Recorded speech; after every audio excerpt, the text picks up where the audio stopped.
Бил Николов син на овие племенити родители Ѓорџ и Еленор, а пак тие горди со него кој заврши факултет, но и неговата мисла уште од дете мало беше обседнат со македонизмот. Уште како студент се активира во македонските друштва, асоциации, но најмногу од се барајќи ја правдата, а тоа е дел од добрата особина на Бил Николов, кој станува член на македонското меѓународно движење за човекови права, за да потоа биде избран за председател, што и ден денес е актуелен председател.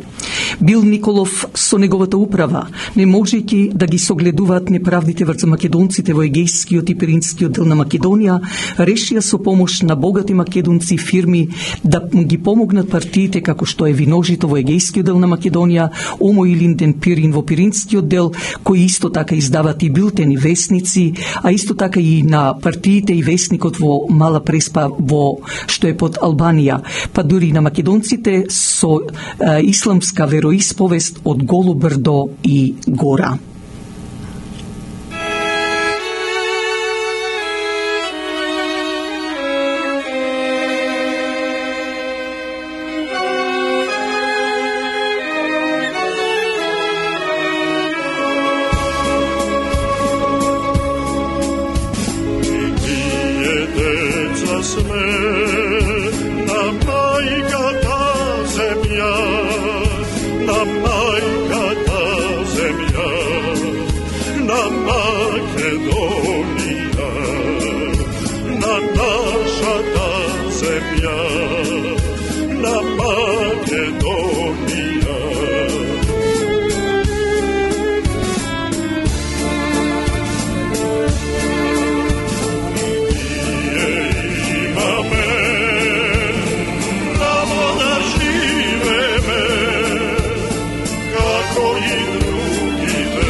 Како председател на македонското меѓународно движење за човекови права, Бил Николов со својата управа ја проширија својата мрежа во Австралија, па и во други делови во светот, за да здружено, а со тоа и посилни, рачунајќи дека ќе успеат да ја победат неправдата нанесена врз нас македонците. Бил Николов донесе и многу активисти од партиите на другите делови на Македонија, за да подетално и лично, токму од изворот што викаме, се кажат проблемите што грчката и бугарската влада им нанесува на тие наши македонски партии кои не се предаваат и гордо кажуваат дека Тие се по државјанство грци, бугари или албанци, но нивните корени, нивната националност е македонска. За ова Комитетот за човекови права, или да го спомнам повторно, Македонското меѓународно движење за човекови права, заедно со Виножито и Омо и Линден Пирин ги тужеа грчките и бугарските власти во Страсбург, каде го добија судот на тие диви или варварски грчки и бугарски власти кои си продолжуваат со нивното дивјаштво. Но затоа пак ова движење за човекови права со председателот Бил Николов и неговата управа не се предаваат. Отпорни на сето тоа, но и упорно продолжуваат со оваа своја работа да успеат во она што го отпочнале, да ја добијат победата, а со тоа да ја уништат неправдата што и е нанесена не само од државите во кои живеат, туку воопшто и на Република Македонија и целата етничка Македонија од страна на западните земји, како што се трите така наречени дами од Европската Унија, што према мене гледајќи ги облечени богато, но под таа нивна облека телото внатре со змии и змиулчиња, чија нивна срж е преполна со злоба без никаков осет, а тоа се Германија, Англија и Франција, па сега и Америка, заедно кои сакат да ја уништат Македонија и се што е македонско.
Makedonski,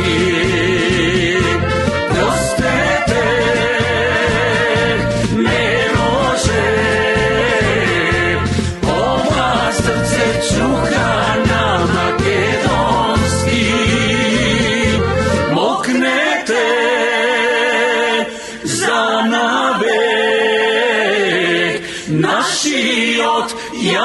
јазик е македонски. Мокнете за навек, нашиот јазик е македонски. Нашиот јазик е македонски. Да се вратиме кај Бил Николов. Тој не само како председател на Македонското меѓународно движење за човекови права, туку многу повеќе неговите чувства, потпишувајќи се со титулата како председател на ова движење, што ја има, ја испреќа писма до највисоките институции во светот, посебно кога како волци без да го прашаат македонскиот народ, надојдоа толку многу во Република Македонија за да муртинското чудовиште Зоран Заев го промени името на Република Македонија, го промени уставот, уништувајќи се што е македонско. Меѓу тие зли волци беше и Столенберг, Меркел, а да не зборувам од Европската унија или Сорос, кој веќе светот пишува колку пари давал за уништување на македонството. Сите тие насила во собранието на Република Македонија го променија името и без да им трепне око се вратија во нивните држави каде што живеат. Бил Николов не можеше сето ова да го гледа, бараше да има дебати на странските телевизии или интервјуа, потоа средби со американските сенатори, државници, каде смело, без страв, храбро, отворено им кажуваше директно во очи какви неправди Америка и НАТО со Европската унија и нанесоа на Македонија и македонската нација. Николов и покрај големата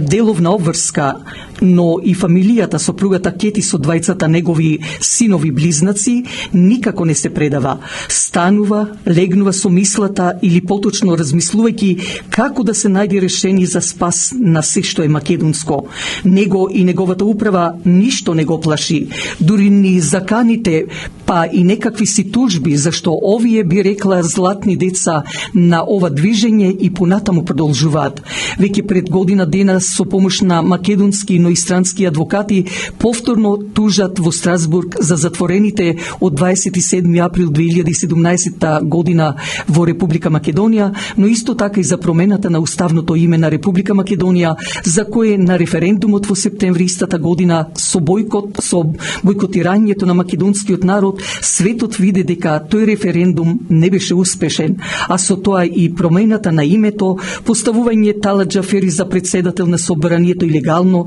а исто така и промената на уставот. Сето тоа е илегално и мора да се отфрли за секогаш.